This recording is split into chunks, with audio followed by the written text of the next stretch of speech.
این جعبه ما قیمتی ترین جواهرات افغانستان است و امروز برتان یک عدد نگین زمرد پنچر، زمرد درجه یک برتان معرفی میکنیم مشتریان عزیز. وزن از این نگین ما 1 قیراط و 55 سنت است. بهترین رنگ داره، بهترین سایز داره. زمرد درجه یک پنچر.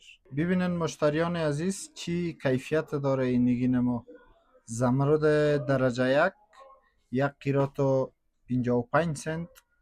یا حالتش از در روی انگشتر.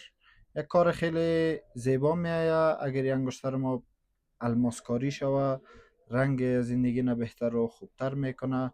و قیمت از این نگین ما فی قیراط $1200 است. فروشات ما فروشات حضوری را ترجیح میدیم. آدرس ما زیر از این ویدیو برتان نوشته میشه.